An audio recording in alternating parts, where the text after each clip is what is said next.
হাওয়া সিনেমার মুক্তির পর আর কোনো সিনেমায় দেখা যায়নি চিত্রনায়িকা নাফিসা তুষিকে।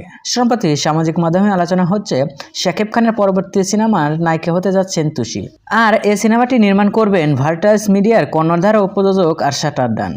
শাকিবের সঙ্গে তুষির জুটি হওয়ার বিষয়টি নিয়ে চারিদিকে যখন আলোচনা চলছে, ঠিক তখনই মুখ খুললেন নায়িকা তুষি। জানালেন এই খবরটি মিথ্যা। শনিবার গণমাধ্যমকে এই নায়িকা জানান, শাকিবের নায়িকা হওয়ার বিষয়টি গুজব ছাড়া অন্য কিছুই নয়। এই অভিনেত্রী বলেন, শাকিব ভাইয়ের পরবর্তী সিনেমায় আমার নায়িকা হতে যাওয়ার বিষয়টি কেবল মিথ্যা ও ভিত্তিহীন। এ নিয়ে আমার সঙ্গে কারো কোনো কথা বা আলোচনা হয়নি। এরপরও যারা দাবি করছেন তাদের উচিত ছিল এ ধরনের নিউজ করার আগে আমার সঙ্গে কথা বলার। ঢালিউডের সুপারস্টার শাকিব খানের সঙ্গে সিনেমা সংক্রান্ত কোনো কথা হয়েছে কিনা জানতে চাইলে নাফিসা তুষি বলেন, না, তার সঙ্গে এ ব্যাপারে আমার কোনো কথা হয়নি, এমনকি তার সঙ্গে আমার কখনো দেখাও হয়নি। সম্প্রতি শাকিব খানের প্রতিষ্ঠান রিমা খালেনের শুভাচিত্রী হিসেবে যুক্ত হয়েছেন অভিনেত্রী নাফিসা তুষি।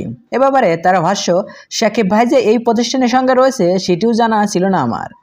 তিনি বলেন, আমার সঙ্গে প্রতিষ্ঠানটির কয়েকজন কর্মকর্তা যোগাযোগ করেছিলেন, তাদের সঙ্গে কথা বলেছি আমি, কিন্তু শাকিব ভাই যে এই প্রতিষ্ঠানের দায়িত্বে রয়েছে সেটা জানা ছিল না, তবে পরে জানতে পেরেছি। সো ভিউয়ার্স, এই ভিডিওতে আপনার কি মতামত? আর হ্যাঁ, বিনোদন জগতের সকল ভিডিও পেতে চ্যানেলটি সাবস্ক্রাইব করুন। ধন্যবাদ।